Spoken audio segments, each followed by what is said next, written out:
General Mkonasi is right. It's a whole syndicate within government. GNU. Is it working? GNU is working. I think when we are together alone, they are the sweetest and the nicest to each other. It's when they're outside that they start grandstanding. As our politics evolved, it became very clear. The ANC was beginning to lose what the struggle was all about. The structure of Unite for Change currently. The structure. Yeah, who leads it? People say to me, but you've been through so many political parties. I said, first of all, it's my constitutional right. Welcome back to Palatable Politics. With me, your host, TJ Maslela. Welcome to the show, where we make politics palatable. In today's session, we're going to be discussing tourism, our political system, the new kid on the block, United for Change, and also the Good Party. Here to give us his insights and educate us is none other than the current Minister of Tourism, the leader of Good, and the leader, or a leader, of United for Change. Minister, Mrs. Auntie, Pat, how are you doing? TJ, thank you for the opportunity. I think after the past 2 days, it's just a nice opportunity to take it easy. So you're not going to be tough on me. No. Everything here is palatable. Everything is palatable. Oh, yes. Can you tell us how you got into politics, how you got into activism? I grew up in a family of seven children. One more than me. Okay. 6 girls and 1 boy. And, I'm the third born in the family. And it was first my brother and then another girl. So when I came, it's sort of the novelty now. It's over. We've got a boy and a girl. So from a very young age, you always had to fight for attention. But the way I was brought up, we were never allowed. My father never allowed us to refer to any person in terms of color. Okay. He said there's only one race, and that's the human race. One Sunday afternoon, my father was taking a nap, and somebody knocked at the door, and I went to go open the door. And I went to him and I said, Daddy, there's a black man at the door. Gave me a big look and he got up. Thereafter called me, I had to come and make tea and serve water and all of that. So I knew once the visitor's gone, I'm going to get it. And he said to me, what did you say? I said, Daddy, I know I was wrong. So very conscious about, where we grew up in Beaufort West with the forced removals, where they did the pencil test with my father. And then on my mother's side, some of my uncles were classified white. And we've never seen them ever again. So growing up during the years of apartheid, for me what was critical was identity. I hated it when I first got my first ID document and it said mixed race. I still have that card. And I used to say, Daddy, who are these people to come and tell us who we are? They've got no right to do so. I said, I'm an African, I'm a South African. And my father agreed with me. And so I was always looking for that identity to be recognized. One as an African, as a South African, rejecting being called white, colored, black, or Indian. And so when I got involved in politics, all liberation movements were banned. And very few of the documents that were available that you could actually read and see what they're all about. And then, of course, I came across the Freedom Charter. And I said, no, but what the hell are these people doing? They're recognizing these apartheid labels, with that block, colored, Indians, blacks, and whites. I said, no, that's for me. Then I finally got to the documents of the PAC written by the late Professor Mangaliso Robert Sobukwe. And every party in the country had a description of the kind of members that they want, defining with the same apartheid colors things. The PAC had a definition.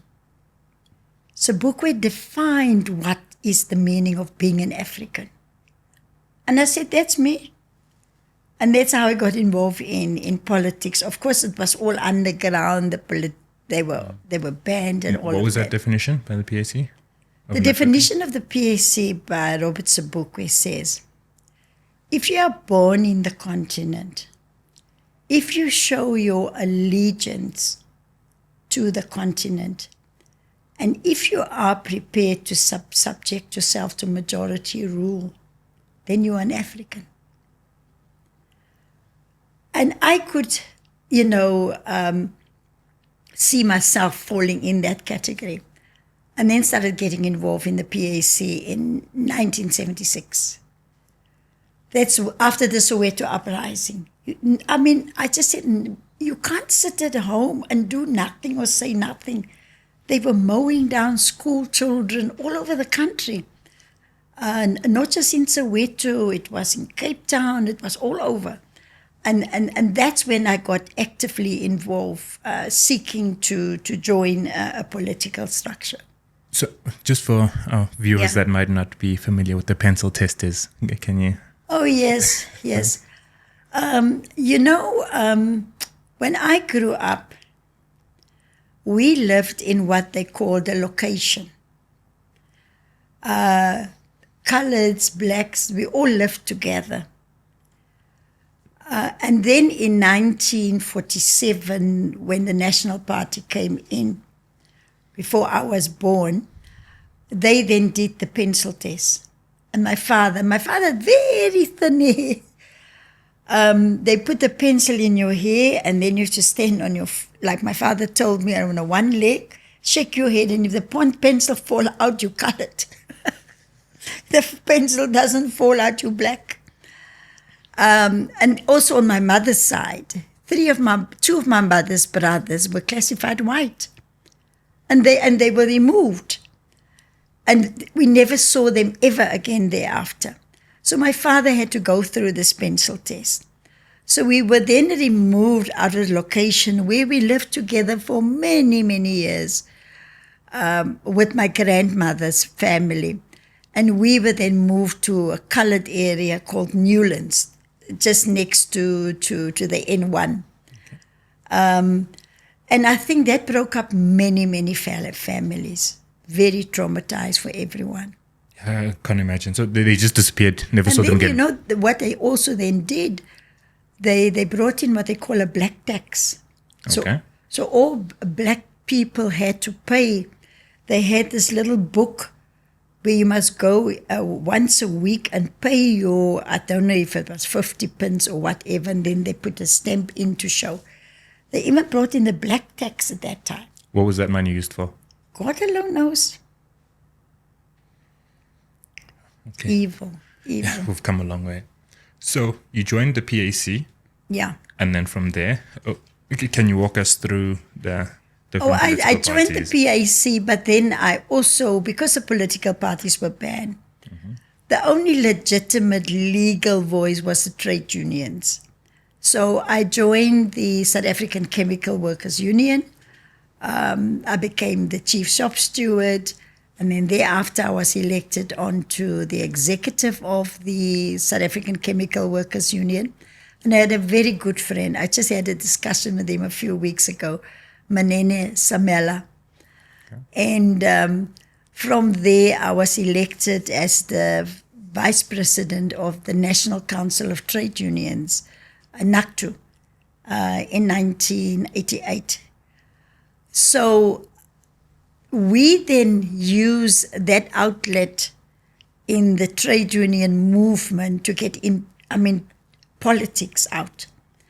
Lots of books were banned, There were lots of discussions about Marx and Lenin, and I was never interested in that. I just said, I'm a nationalist.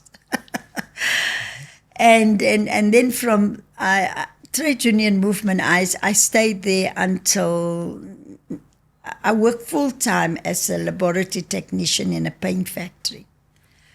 And that's where I fought for workers' rights, like on a daily basis. You know, you almost were permanently angry because you had to fight for the rights of workers. But I enjoyed it. But I was fired twice, and then the workers went on strike. I led the first legal strike in the Barlow group. They never had a legal strike. I led the first legal strike. As in the Barlow World? Barlow World, the group. Okay. But they had their subsidiaries, and I was in a paint subsidiary of the Barlow group. And then with the unbanning of the liberation movements, you know, I always had to ask time off to go and do political work or take sick leave or take my own leave. And then I said to myself, now I'm going. I'm no longer going to ask for time off. I resigned from my job. And the late Uncle Bani Desai, who came back from exile, he was actually the first exile to arrive. Mandela was released on the 11th, and he arrived on the 10th. So we started the first PAC office. And, you know, there were no stipends and things there. Everybody had to see to himself. I had a little bit of pension money. So we started the PAC office, and then I got full-time into politics from 1990. Yeah. What happened to the PAC? Well, you know what, with the PAC, the major splits really started happening when there was a decision that we should negotiate a peaceful settlement in our country. And there was a group in the PAC, they called themselves the Hawks, and then others who were pro-talking called us as Doves. And also we had the PAC's armed wing, APLA, and they didn't want to give up the armed struggle. People believed they could shoot their way through to Pretoria. And others, we said, let's be part of the negotiating process. So serious leadership factions developed there.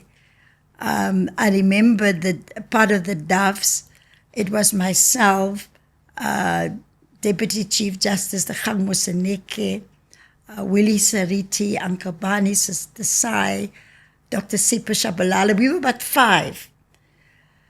And so the fights really got bad, because now you had to get a delegation to represent us at the talks in Kempton Park. And I was also against the talks myself. These are CODESA, by the way. The CODESA talks. And just thinking of sitting in the same room with the enemy, just is more than enough. And then one day, the late Clarence Makwetu said to me, you go there. You're going to represent us there. And so the Gang was there, myself, Khoisan X, the late Khoisan X, and Uncle Bani Desai. And when it came to the transitional executive, I then became the leader of the PAC delegation at CODESA. Then the PAC pulled out completely because the fights were now just, the factional fights. And I said to Uncle Bani Desai, I think let's not get into this transitional arrangement, but we will participate in the elections at least. Because at CODESA, the first thing that all of us did was to agree on an election date. 27 April 1994. It took us time, and then we worked from the back to the front. First negotiating the interim constitution, because we said that a final constitution must be written by elected representatives in the Constituent Assembly.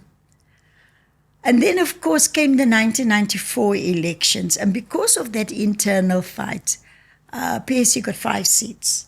And I was one of the 5 members representing the PAC there. And then when we then wrote the final constitution that we adopted in 1996 with all of these rights, freedom of political association and all of that, I always said to myself, these rights are very progressive, but they remain rights on paper until you claim those rights. And then in 2004, I've been thinking about it for some time. I said to myself, you know what? I want to become the first woman in South Africa under the new constitution to start a political party and to get seats at local, provincial, and national. Everybody said she's mad. I said, you know what? I want to test and see how South Africans will respond to a woman leader, because it was male-dominated. And as you know, the struggle against apartheid was about racial transformation. But there's another struggle that we don't even talk about, because we fixated with the racial component of apartheid. It was also patriarchy. We should be fixated about both. And the political landscape was very, very male-dominated. And then, still largely is. It still largely is. And then I set myself out to go and achieve that. Very difficult. Didn't have money. I had to bond my house. And then I realized I'm married in community property. My husband must also sign. Even worse. But in any case, I persuaded him. And then came we then got the first in 1994, we got 7 seats in Parliament.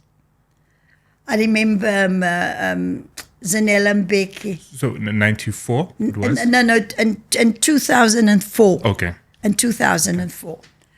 Zanele Mbeki, she was so impressed. And she invited me, I think Thabo Mbeki was the president already. Yes. She invited me to their house in Pretoria, and she had other women there, and we were celebrating my achievement. And then, as our politics evolved, it became very clear that the ANC was beginning to lose what the struggle was all about. You could see, and I even said it in Parliament one day, what really upset me was that there are 2 types of politicians that then were represented in Parliament. The first lot of politicians were those who were in politics before the 2nd of February 1990, when de Klerk made that speech. And then the second lot of politicians is who joined politics after the 2nd of February, when it now became fashionable to be part of politics. And that diluted the value of what we struggled about. Because these people came in, they had no track record of fighting in the struggle, and you could see them getting key positions also all over the country. Mostly, of course, in the governing party. And then in 2009, same what we are doing now, not exactly the same, but 4 parties, the UDM, the DA, the Independent Democrats, and COPE, 2009. We came together and we said we must build an alternative to the ANC. Oh, but I made it very clear in that meeting. I said, but before we proceed, we need to get a mandate from our structures. So I was the first one who called an ID conference. And I invited the Independent Democrats. Okay. Yeah. I invited Helen Zille, Terra Lakota came, Bantu. And we had Dr. Rampela, who facilitated everything. And we spoke to the ID delegates about the value of coming together to build an alternative to the ANC. Done and dusted. The next conference that took place was the DA. Helen Zille was the leader then of the DA. And again, all of us went there, COPE, ID, UDM. We addressed the DA delegates and they gave the mandate. So now we're left with two parties, COPE and UDM. The first conference that came was the COPE conference. So we were now all invited to go to the COPE conference. I arrived at Johannesburg Airport and I phoned Tara. I said, look, the flight was delayed a bit, so it might be a few minutes late because I'd hate to be late at anything. And he said, no, don't worry because we are at the court. That's when, that infighting. So in any case, I drove through to Irene where and I found... So you just context, this is when they were at court interdicting the conference, hey? Yes, okay. yes. Just context. And people were standing all over and Bazima Shalowa and Tera, they were just fighting. Because they then brought in that Bishop Tantala from the Methodist Church to be the leader, Bazima Shalowa. Then COPE fell apart. Then UDM was supposed to have their conference now in the end of December. Conference never took place. I think it only took place the next year somewhere. So Helen and myself said, let's go on. We've got a mandate. But we didn't merge immediately. I said, we must first get engaged. It's like going into a marriage, you must know what you're getting yourself in for. And then, and also the same like now, you can't merge, then you lose your seats. So we didn't merge, but we worked together for the local government elections in 2011. And that's when I ran for the mayor of Cape Town, and I got 62%. In 2016, I got 68%. Was the highest of any mayor across the country. But then, egos. And they thought Helen and myself, we were going to fight because we're both strong personalities. But in fact, it was the men who started fighting against both of us. Okay. Yes. They first started with Helen and suspended Helen. Helen heard on the radio she was suspended. And then while the fight with Helen continued, they started taking on me, who was the mayor then. But I clapped them back. I fought back. And at one stage, it was so bad between myself and the DA. And Musi was the leader. But they were using Musi to drive their own agendas. So Musi approached me again to talk and find a solution. And he said, if you don't want to talk to us directly as the DA, you can nominate a person that can represent you. I went to Helen. I said, I said, Helen, come and represent me. When Musi heard that, he said, if she finds a solution with Patricia and I'm the leaders and she's the previous leader, it's going to look bad. But I did it deliberately. And when I asked Helen, she likes her typing in her laptop.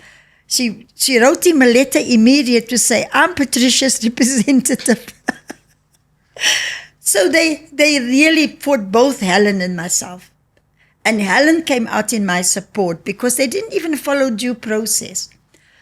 So, of course, that initiative was, then finally I decided to leave. They tried to bring allegations around me as if I'm corrupt. Yeah, I remember those. I hate that. I don't want to smell corruption. I've been fighting corruption all my life. And then finally, there were 4 court cases between myself and the DA.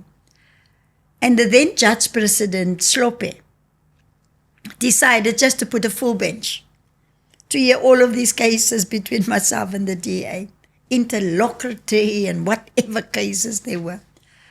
And those 4 full bench ruled in my favor.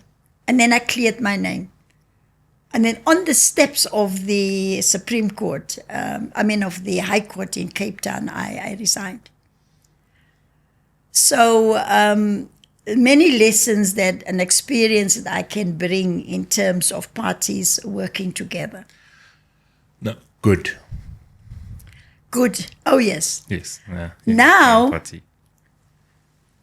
I'm the only one in this country, and a woman, that have started 2 political parties in my one career. When I left the city of Cape Town, I said to myself, I will never be able to sit still. And I will never be able to keep quiet either. And I said to everybody around me, the only time you're going to get me to keep quiet is when you put me 6'6" under the ground. And then 3 months before the 2019 elections, I decided, no, I'm going to give it a go. I'm going to give it a go. And I'm going to try it again because I put my faith and my destiny and my future in the hands of South Africans. And then I started the Good Party 3 months before the 2019 elections. And we got 2 seats at national level and 1 seat in the provincial level. Then in 2021, we participated in the local government elections. And we got 50 councillors in 4 provinces because we didn't contest the whole country. And like I said to my colleagues now that we are working together, we have to start differently.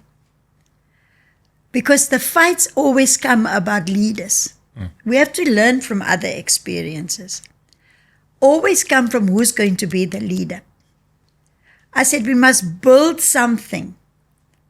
And then we bring in young people. We bring in people from diverse backgrounds with the skills, and you build a strong base. And then you have elections for leaders. Not appointed. We're not traditional leaders here. Traditional leaders get appointed or they come by lineage. But when once a leader, always a leader. So we said, no, we're going to do it differently.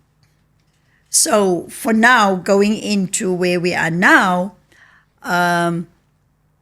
we had agreed that we will have a council of leaders and we will build this alternative structure. This is United for Change now.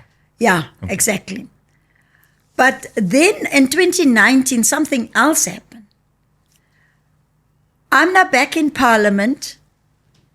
And then one day, after we were sworn in and the whole ceremony and stuff over, I thought, what am I going to do? I'm already bored. So I was just cleaning at home and I got this call from President Ramaphosa. He said to me, where are you? I'm in Cape Town, President. He said, can I see you tonight in Pretoria? My office will arrange everything. I packed. No, he said, bring an overnight bag because I might see you later this evening. So I packed just my jean and techies and off I go. Got there, they picked me up from the airport, took me to the guest house in Pretoria. And I walked in there and it's just all ANC people. I didn't know why he called me, but I'm here. And then finally, they take your phone away, no phones. And then finally around about 8 o'clock or so, 7:30, he called me in. And then he said, we've noticed what you've done in the city of Cape Town. How you have even been able to deal with the issue of racism in Cape Town. And he said, I want to ask you if you would like to join my cabinet. as the Minister of Public Works, but I'm adding a new portfolio that I want you to start from scratch, and that's infrastructure. When I hear the word infrastructure, I say to him, President, you know, when I was the mayor, I had a budget of 6 billion for infrastructure. But I split the budget 60% new infrastructure and 40% maintenance. So I'm telling him what, and then we had a crowding in effect from the private sector. So I'm telling him what I've done. But he said to me, but you didn't say yes or no yet. You didn't say yes or no yet. I said, Mr. President, I can serve my country in any capacity because I'm there to serve. So I then became the Minister of Public Works and Infrastructure until 2023 when, but he sent me there in Public Works to go and clean up. And same with tourism, go and clean up. And I said to him, what, do you think I'm a broom? Yeah. But, okay, let's rewind a bit to good. What were the objectives and who was the target market or target audience, for lack of a better word, when you established good? No, I've always worked on a national basis. And let me tell you how we got to the name good. Was our country has become very negative and cynical, and I believed that, you know what, there are more good people in South Africa than bad people. And that what if you mobilize the good people to come together and put our country first? So my intention was to mobilize the good people across the country. I didn't really target anybody. And yes, we got pockets of votes from across the country. The good thing of having the name good, there was not an opportunity for any acronym. So on the ballot paper, you had good 3 times. And then we continued to build after the 2 members of parliament and with, you know, and one in the legislature. We ran the election on a budget of less than 5 million. For the second time, I bonded my house. You've got a very understanding husband. Yeah. And then then came local government elections in 2021. And we participated as good, and we got 50 councillors in 4 provinces. But I can tell you, everything in life is possible. But on condition that you are prepared to work hard and work damn hard, you can achieve anything. And now with this new initiative, because the circumstances are different in our country, people say to me, but you've been through so many political parties. I said, first of all, it's my constitutional right. I fought for the freedom and for that constitution. It's my constitutional right. So there's nothing wrong in terms of the law, but my values remains the same. Doesn't matter what vehicle you are. And that's where my clash came with the DA. Because I was not going to change my values and what I believed in for a political agenda. I believe in the redress. We have to transform our government. And I started about 40 redress projects in the city of Cape Town. All of those old apartheid built houses where they never have pavements, they just put down cement blocks. I created thousands of jobs. Leaks, where there are leaks at taps and all of that, wastage of water. I employed started off with 2,000. We trained them for 6 months how to fix a washer and how to fix a tap, and created thousands of jobs through redress. And then I said, this thing that people stay so far. Apartheid spatial planning that dumped our people in Mitchell's Plain and Khayelitsha and Nyanga and Gugulethu far away from opportunities. And they were forcibly removed from the city. I said, you must come back. You spend 40% of your money just on transport. I'm going to bring you back. So I identified 12 sites in the inner city and like 5 kilometers around the inner city. All hell broke loose. Because the funders of the DA is saying, oh, she wants to bring poor people here in the city. So spatial justice is something that I will continue to fight for. United for Change, how did that come about? United for Change, we started talking even before the 24 elections with Rise Mzansi. And then finally, about a year or so before, 8-9 months before the elections, I realized that they also wanted to establish their brand and, test their support.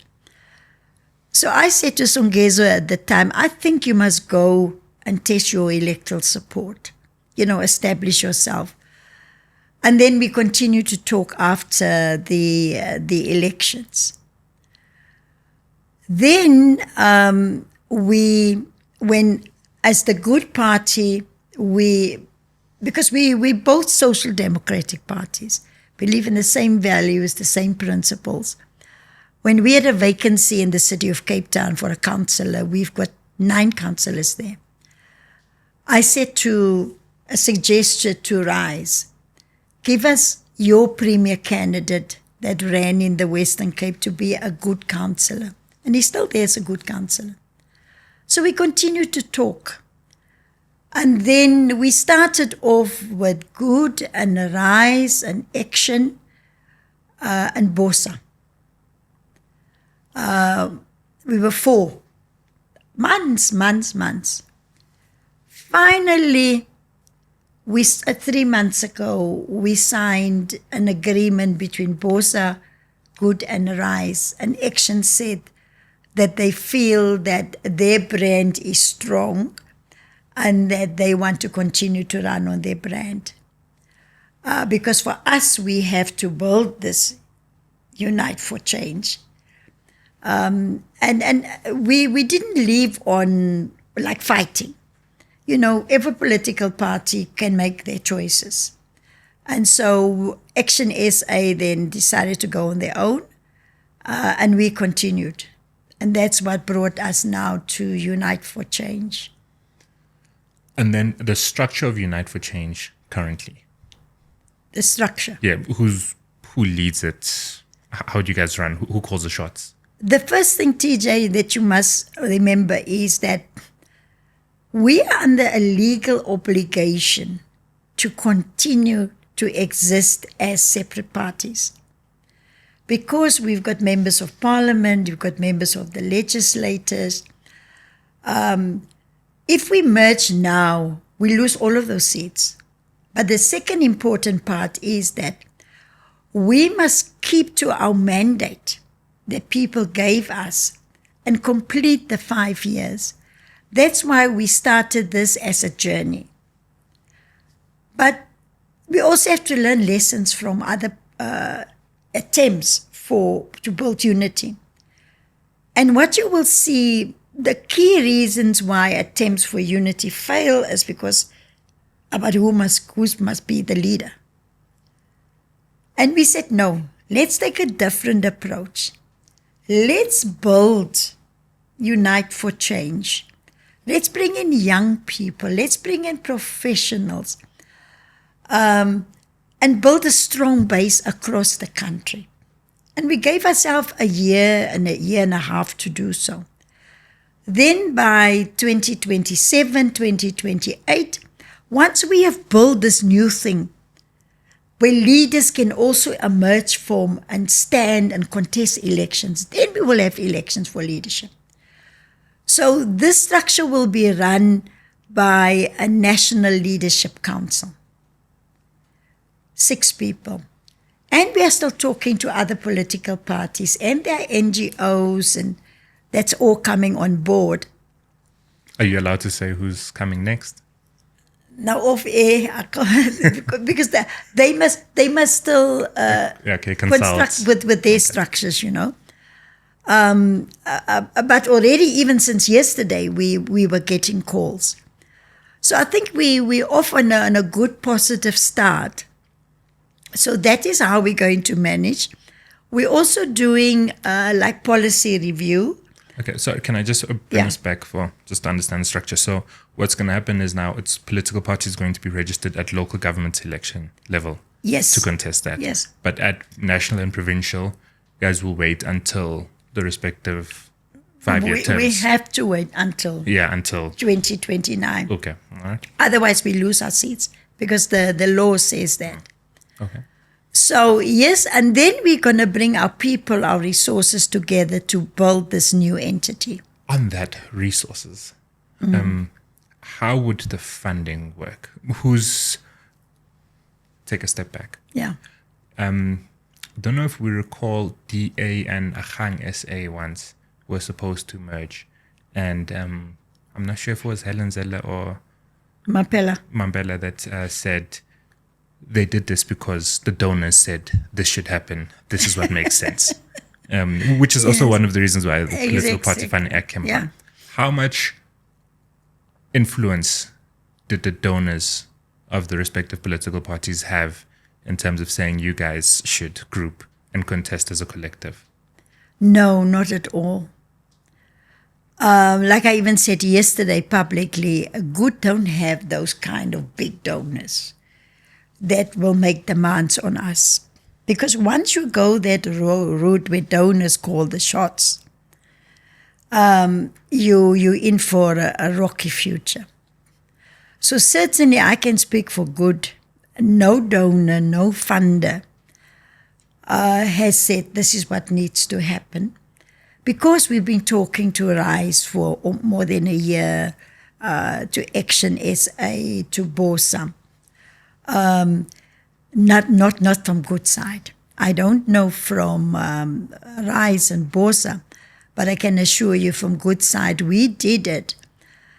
Even where we might have differences, the agreement is that we need to rise above and put the country first. Our country is in a crisis, the economy, local government, and you're much stronger together.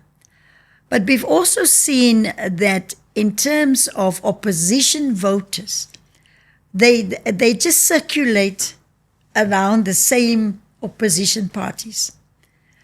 And our research has shown that as good as a party, we lost some votes to BOSA, we lost some votes to RISE, and vice versa. And why contest against each other when at the end of the day, what is more important is not political parties. That's important, the three of us. What is important is what our voters want and what South Africans want. And that took a lot of discussions that finally got to an agreement that we signed to say it's on this values, it's on this basis that we are going to work together. One of the core aspects has been the social democracy centralist. In a lived reality, what does that mean? Well, in a lived reality, yes, the ideology is very important. Because what sits in social democracy, it speaks about group rights and the social part. Anything is like social and economic. And sometimes a lot of emphasis is put on the economic side. But social democracy really means that the day-to-day things that every human being deserves on this earth is the social part of your being. So yes, there's nobody in the center in our current political landscape, in that center space, that social Democrats. The center is vacant. Some of those who were in the center moved far right and even right wing and became conservative. Some part of that was in the center, moved far left and confusion. So we are looking to build a strong center. And that's why we made the invitation yesterday to NGOs, NPOs, young people, people with skills that want to be part to building the center, social democratic center. And we for local government, it's mostly social issues. But also at local government, I always say to people that the problems of our people knows no political affiliation. If you don't have water, if you don't have electricity, doesn't ask which political party you belong to. And since we are contesting local government now, as a social democratic group, we will be able to place front and center the needs of people at local government. But then in local government, you need to bring governance and service delivery together because they're interdependent. And we understand that. We understand that local government is the space where government interacts closely with people directly. Something can go wrong at national level. It will take a week or two before it's really an issue. Something can go wrong at provincial level, take another week or two before it becomes an issue. But if it's at local government, that's where the rubber hits the road. It's immediate. And we understand that the politics in South Africa is local. It's not just about ideology. I'm going to divert a bit, right? Still within the local government element. A few weeks ago, President said DA run municipalities well and ANC should learn from them. And then he came back later to clarify to say, no, there's a difference between governance and lived reality, essentially, of that line. What's your take of that, having also been a mayor in Cape Town specifically and with DA? When I listened to what the president was saying, he started off by clean audits. And he said it pains him that most of those municipalities that received clean audits are DA run. And then he mentioned Cape Town and Stellenbosch. Now, I also, when I was the mayor, I got 4 clean audits. But clean audits is a moral obligation. If you do something right, like they say, you can't praise a fish because the fish can swim. Clean audits must be accompanied by legitimacy of government, not just compliance. And it must be measured against the impact of your governance, especially on the poor. And that's what's missing in Cape Town. You know, the pro-poor budgets that I have introduced, I really took money from the rates, taxes from the rich, to subsidize the poor. So some of those programs and redress has been stopped. So yes, now you must say, yes, we are getting clean audits.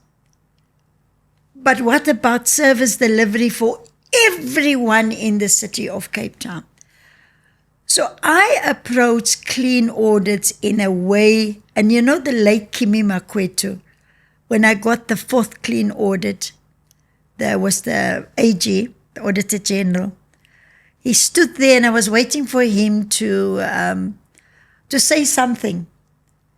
And up till today, I remember his words. That's why I'm repeating it all the time, to say that you can't praise a fish because the fish can swim. So that statement made by, of course, he gave the DA a line. They're now saying to people, if you don't believe, must listen to the president. And I didn't really see his comeback on it, but we explained more. So now, given your experience, right, and everything you've articulated, when United for Change comes in, and assuming all goes well and able to negotiate and come into power, right, what would be the plan to ensure that the structural challenges which stop service delivery and prioritize a clean audit over lived reality, how would you guys go about changing that to better the lives of the citizens? First of all, I mean, again, from experience, the funding model of local government needs to be reviewed. 90% of the income of a municipality is derived from electricity payments, water payments, and all of that. I mean, people don't get water and electricity, they don't pay. So there is a structural problem in local government. But local government need to see, and this is part of our plan, how do you grow the base of people that are paying tax and that are paying their rates by growing the economy? And then everybody say create jobs, and it's a lie. You have to diversify at the city level. You must build a creative economy. There's big space and opportunities for jobs there. The digital economy. Get rid of and bring into your supply chain management systems like blockchain, digitize, and then, of course, there's also the care economy. There are many people who are looked after. Some get paid, some don't get paid. Then there's also the green economy. So cities, like now, if you look at what Josie Majosi is doing, I walked with them 2 weeks ago from Marshalltown. See how they cleaned up there, and I walk right down to Gandhi Square. And you know who's leading that? It's not the politicians. It's the creative arts people, the people who design-led thinking, together with the private sector that's putting in their money there. Because as private sector, they can't give their money to local government. Just last week when I was there, they've signed an agreement with the city of Joburg to fix all of those broken pavements, and the money's coming from the private sector.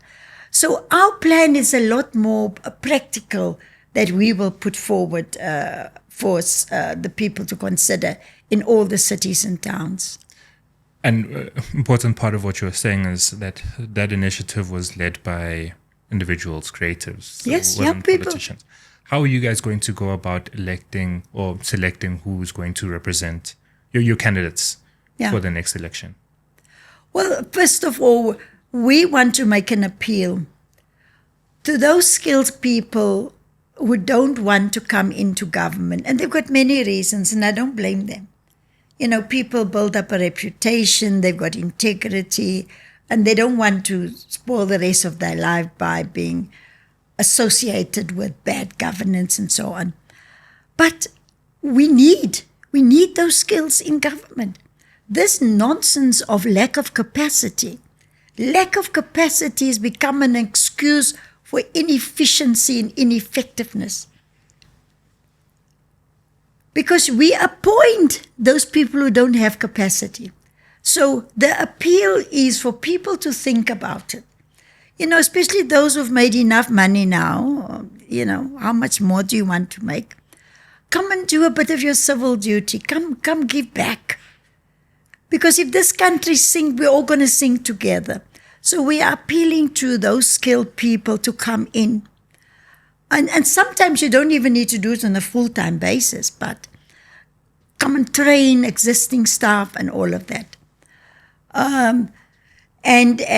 Again, in terms of corruption, oh my God, we need ethical people.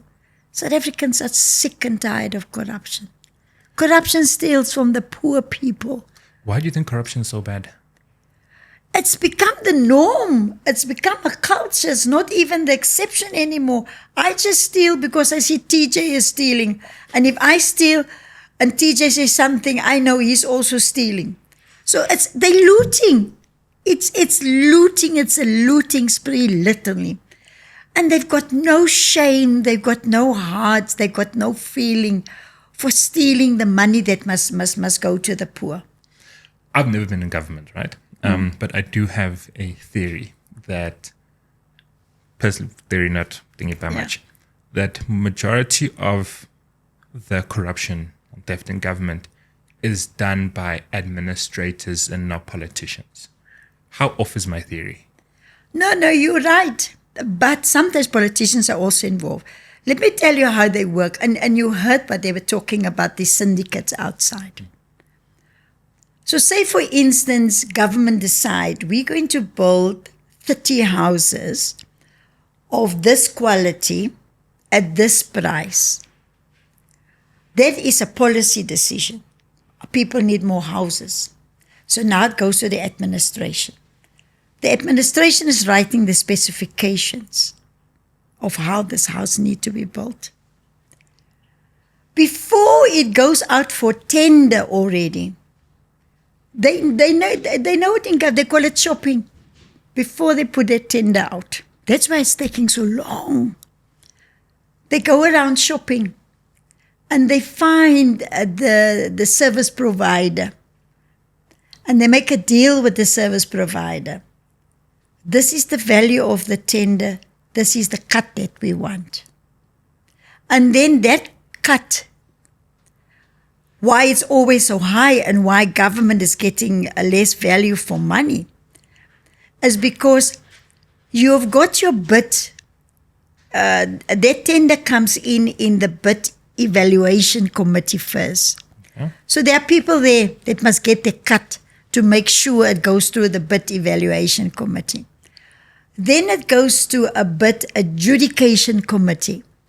There are also people there who is getting from the cut that must see this tender go through. Then finally, it even goes to director generals or chief directors. Everybody in this syndicate inside the department must get their cut. So finally then, they won't even put their tender out until their cut of the money is in their banking accounts. Then they put it out. So the poor service provider that gets the money, finally, who's part of the scam, they build cheap. They buy cheap materials, or halfway through building the city houses, the money will run out. And then the contractor also just disappear. So General Mkonasi is right. It's a whole syndicate within government, and they do it shamelessly. Yes, there are sometimes where the ministers or deputy ministers are part of this cut that must come. Yes, certainly, past commissions have shown that, and or the successful bidder. So the whole process of going out for a tender, it's decided before the time already. It's just a public exercise. It's a mess. Using that to move to your capacity as Minister of Tourism, can you walk us through some of the potential of tourism? Because, we've seen the numbers have been increasing quarter on quarter, year on year. What is the potential of the Department of Tourism to change the economics and create jobs in the country? Finally, after 2 years that I've been in this portfolio, trying to convince and show government the value that tourism adds to the economy. It's underrated, it's undervalued. It adds about 8.8% to the GDP. Last year, it generated 1.6 million jobs. A lot of tourism is also depending on our international arrivals. For every arrival in our country, you create about 12 direct and indirect jobs. Our domestic tourism is the bedrock of our tourism, actually outperforming international tourists. And I had to convince government, it took me 2 years, to say this sector, the potential for growth is there. But if you look at the breakdown of the unemployed in our country, you will see 60 to 70% of the unemployed, semi-skilled and unskilled. This sector can absorb them by training. By training. So what I've done for next year, I'm starting the first phase with 250 million rand. And then get young people, or not only young people, people who need training. I say to the private sector, you train them. Earn while you learn. For a year, I will pay the stipend for that person to work for you. But on one condition, at the end of that 1 year, that you've trained the person, you employ that person full-time. Full-time. So I've now teamed up with Harambee. Harambee is an NPO. They've got a database of 4.5 million people, young people that's unemployed. A database.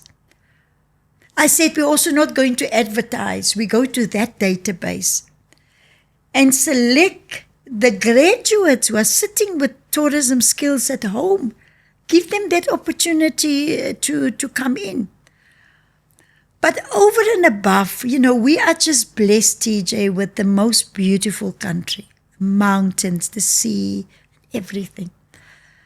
And I'm also trying to break the perception that South Africa tourism is all about safaris and Table Mountain. Yes, those are iconic places. They must still go there. So for the past 2 years, I've moved into all 9 provinces to discover those hidden gems. Because we need to share the cake of tourism in all 9 provinces and push tourists towards the less visited provinces like the Free State, the Northwest. Northern Cape. Northern Cape, even Eastern Cape, to diversify our tourism offering. So I'm working with an organization called Satu Vitu. They represent small towns, villages, dorpies, and townships. And we signed an agreement with Google to put what I call those hidden gems, to put it on the Google map. So when tourists come in now, we are not just promoting Johannesburg. We're promoting all the heritage sites around Johannesburg. We've got a good, beautiful history. We're not showcasing our history enough, our freedom history and what we have done. Then there's the sports tourism, Yes. Like now we're getting 3 events now. There is the Live Golf, first time in the continent, coming in March next year. It's already sold out. So as tourism, we piggyback onto the event, work with Minister Mackenzie. We're on the local organizing committee.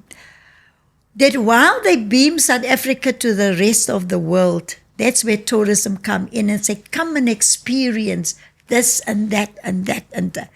So sport tourism is also important, and that is growing. We're also hosting the Cricket World Cup in 2027. We've now put in a bid for the F1. So we are working closely with the Department of Sports, Arts and Culture, to fix Robben Island, to fix some of our UNESCO heritage sites. Again, it's for tourists. So the potential is massive, massive. You mentioned working with Minister Mackenzie, which made me think GNU. Is it working? GNU is working. I think when we are together alone, they are the sweetest and the nicest to each other. So when they're outside, they start grandstanding. And your experience having been in a ANC-led cabinet versus a GNU, what's the difference? I think for me it's the same, but it's my own personal approach. Okay. I have been assigned to do a specific job In this case, it's tourism. Before, it was public works. Government is heavily prescribed how you govern. And I just did my job. I couldn't care less. I did hear sometimes ramblings amongst the ANC ministers. None of my business. And even now, I sit there and I hear, and unless they upset me, I will then put my views very strongly forward. Because I don't think you must ever compromise on your principles. You can be flexible when it comes to tactic and strategy, but not your principles. So the GNU is going well. People are beginning to feel that we are not delivering because the economy is in a state and people are not seeing they're pulling that together outside of the GNU. Inside, they pull together. Once outside, they project, oh, I'm a DA minister, I'm a PA minister, I'm this minister. We're all ministers. We all serve in the same cabinet. But this is what we have. This is what I'm saying. You must never be stuck in just saying no because of this, I won't do this. Just remain like I've done all my life. I remain firm on my principles. But when it comes to tactic and strategy, because the circumstances has changed, then you have to adapt. You mentioned the database of the 4.5 million jobs. How do unemployed graduates or just people that need jobs enter that database? I tell you what you do. There are two organizations that are doing very good work. The one is called Harambee. And then the other one is called Yes. Invite them onto your podcast. I tell you, when I had my first meeting with them, I thought to myself, why do we have to, when we advertise, recently we advertised a couple of months ago for a driver and another position in the department, 10,000 applicants for each job. My advice to you is bring them onto your podcast. It will really empower and enlighten your listeners as to what they are doing. They are doing wonderful work. So I just signed an MOU with them, and then they do the recruitment. They do, if there's need for training, they do all of that. They monitor, they mentor, everything, especially because sometimes jobs say you must have experience. How can you get experience if you can't get a job? So I will not speak for them, but I can just advise you to bring them on your podcast. I can tell you now, many people will be so happy to hear exactly what good things that they are doing. No, we'll definitely reach out to them. Yes. And shout out for making that initiative and tackling the unemployment. Especially. You know what they are managing in terms of the Presidential Employment Project? They have appointed this teacher school assistants, 200,000 around the country. It's just them that's running that program. No, we'll definitely reach out to them. For you guys, I'm going to do my best. I assume you'll also help us do that. Before one closes, just the general political system and the role of identity politics, because you did open with that. Yes. What's the state of identity politics? Oh, what does it even mean? I tell you, the drafters of our Constitution, and I was part of drafting the Constitution, the final Constitution. The one thing that we have considered in drafting that Constitution was to recognize we've got 10, 11 official languages. We've got different cultures. We had to go through a period of reconciliation, and that has never really ended. We had to build social cohesion amongst it. So the preamble of the Constitution, for me, it's, even if you don't read the rest of the Constitution, just the preamble say that we recognize the imbalances of the past. Going forward, we are united in our diversity. So it's very inclusive. But the legacy of apartheid remained with us. And it's still there. And what is that legacy? People after pencil test and whatever identify as colored, as black, as Indian, as white.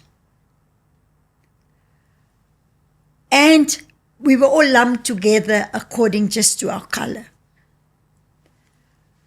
Now, after 30 years, and that's where the spatial justice comes in, because the apartheid spatial planning put all people of color, Indians, blacks, coloreds, everybody far away from opportunity. And there are these empty spaces in between. That some of them are still there. In terms of redressing the imbalances of the past, those empty spaces that were buffers between us and the white people, we can use that now to bring people closer to opportunities. So then came, under President Mandela, the 5 years of Tata Madiba. He had on many, many occasions spoken about social cohesion, reconciliation, redress, and all of those beautiful things. Even when we, the Employment Equity Act, the first Employment Equity Act, again, there's a definition in that Employment Equity Act. Because when we were when we fought against apartheid, we call all ourselves black. We're all black. And in that black said Indian, colored, and black. It was an inclusive term that we used. And that inclusive term that we used during the days of the struggle is also now in the Employment Equity Act. Because it's part of building social cohesion and inclusivity. It is the people that implement the laws that are causing these divisions again. By dividing people into colored, Indian, and black. The Affirmative Action Act even include white women, because white women were also oppressed during the apartheid years. So yes, there are some political parties that exploit the identity politics. And besides that, you also have to reflect in a leadership of a political party or leadership in any institution must be inclusive. We have taken the decision that all boards that is in the state-owned entities, that's in government, must reflect the demography and the geographics of our country. So yes, we do have a very strong, including identity and personality politics. Those two things, where it's now again the them and us. And if you take, for instance, also the tension between colored communities and black communities, there are some political parties that exploit that. And the tension that's there is like a competition for scarce resources. It's not so much about color, but some politicians come and they exploit that. So it's very much real in our country, very much so. What's a reasonable time frame to give to address apartheid legacies and the impact that it has on today? Yeah. I think the attempts to address that legacy and the mechanism that we are using to address the legacy is too much focus on, we fixated with race base. we should also be fixated on patriarchy, on women.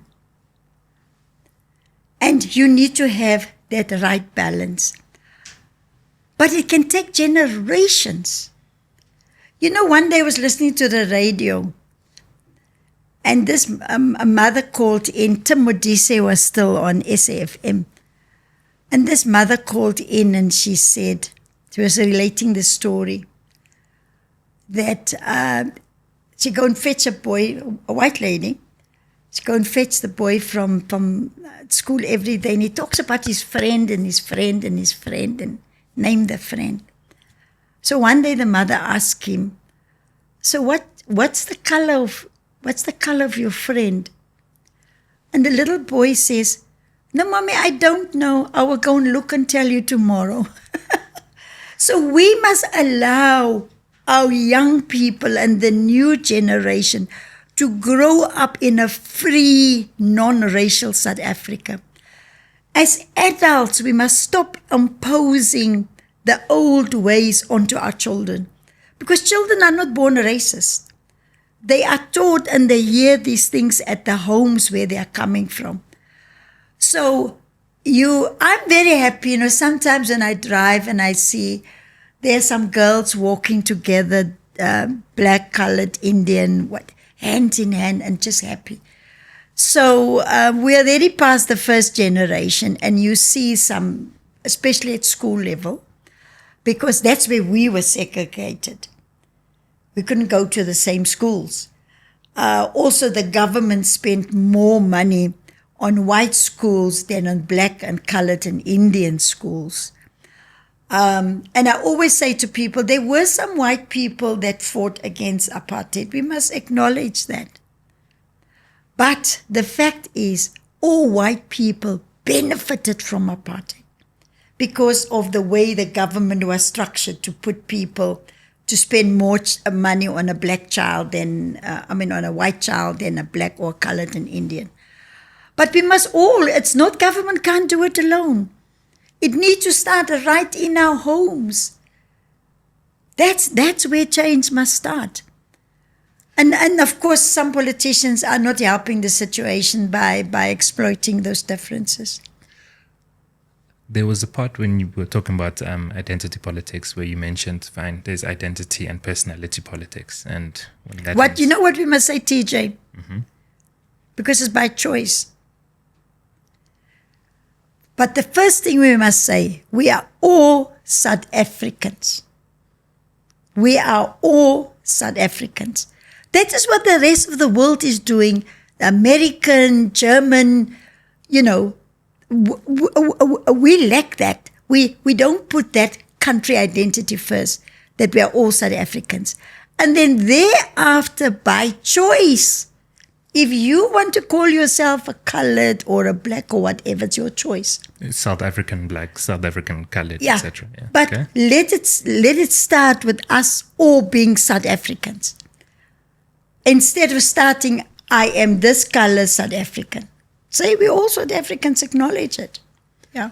In your previous answer, when you were talking about the identity politics still, it was personality and identity. Yeah.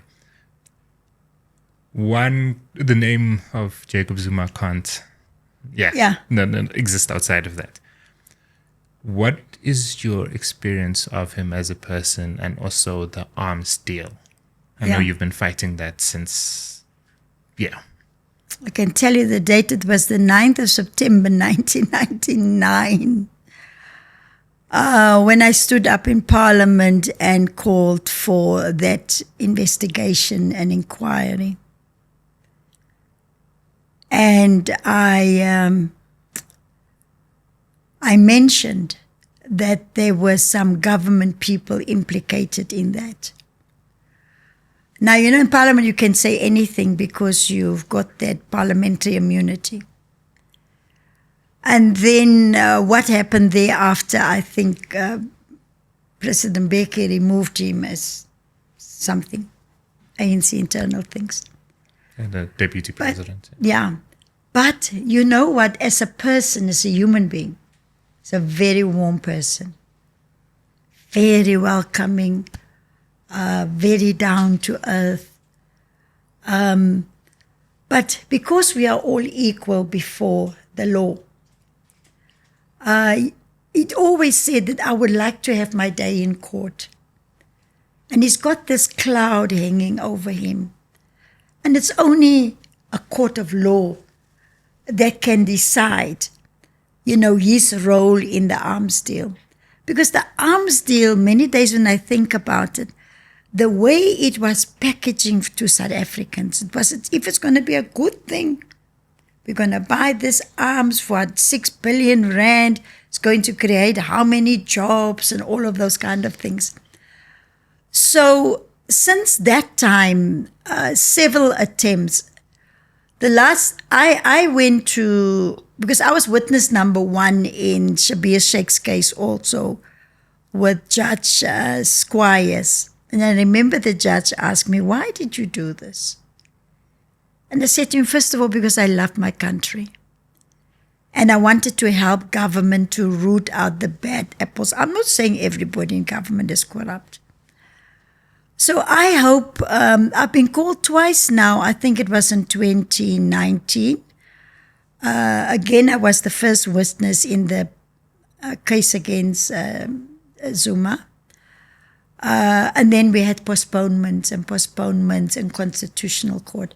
So I really do hope that before, our ex-president leave this world, that he'll be able to clear his name. Just give the courts an opportunity to test these allegations.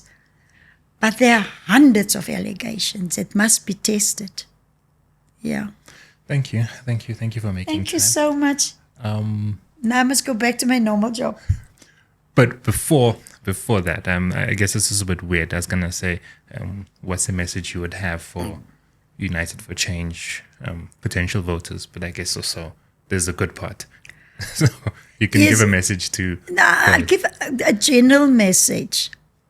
For me as South Africans, we must remember the past. We must honor the past, especially those people that died for the freedom that we have attained. But we're living now in an era where we've got an opportunity to design our own future. And that is where the young people must use that opportunities. Honor the past, remember the past, but I want to see our country move. And very easy for us to sit at home and complain about this. Government is so bad. But we live in a democracy. And the people that are in government were voted in by us. And in a democracy, there's only one way to get them out, is to vote them out. We don't fight anymore. There's no violence. So people must understand the value of their vote. Even if it's one vote, but accumulatively, it makes a difference. And I really want South Africans, I know there are millions that are registered that have just given up hope. Please, if we give up hope, you might as well die. Never give up hope. This is our country, one and only country. Let's all make our contribution in whatever small way, even if it's just to go and vote for a political party of your choice. But don't stay at home. Let us save this country for the next generation. TJ, thank you so much. I've spoken a lot now since yesterday. And we appreciate Yes. the time. And thank you for the opportunity. It was really a good flowing conversation. Took me years back and all of that, Which we appreciate the wisdom. Guys, please like, subscribe, share, comment, and Palatable Politics. Thank you. And give us ideas. I really think we need to almost have a festival of ideas. Or national dialogue. I said that the way we want to split up the economy in especially cities, with the creative economy, we're going to put on the website. We're going to say we want to do the creative economy in the city of Joburg and across the country. Give us idea. The creators must then respond and give us ideas. We want to talk about the digital economy. Those people who are in this digital space, let them give us ideas how we can build the digital economy. On tourism, I mean, like I say, I'm working with Josie Majosi and how they're trying to bring tourism back into the city center by telling the people the history of Johannesburg. And then there's the care economy. You know, a lot of people care for other people. They get paid or they don't get paid. But there's also a sector where if we are a government that cares and we talk from the heart and we know about many of our senior citizens who live alone, who can't clean anymore, you can create by paying people something to go and do that. You know, I invited to them, we were Constitutional Hill last week, and I invited 3 old age home senior citizens, and I told them, don't let them call you old, they must call you senior citizens. I invited them, and they came, and because they never get out, they came, there were about 100 of them, dressed to kill, makeup and dressed up, and they were dancing and singing. Because we must always say thank you to the elderly people because they built this country for us. Yeah, they built Joburg. They built all of these big cities. They brought us in the world to continue that work. So I think we must get more fresh ideas from the younger generation. Like I said to them yesterday, I agree. Young people must come in. They must come and lead. But remember, you don't want to be an appointed leader as a young person just because you are young. You have to get elected into a position and you need to work for that position. So this Unite for Change is opening up, you know, so that people can again start getting interest in politics. Yeah. You've heard, share your ideas, comment below, we'll pass them over and we'll take it from there. Yeah. Palatable Politics, thank you. Like, subscribe, share.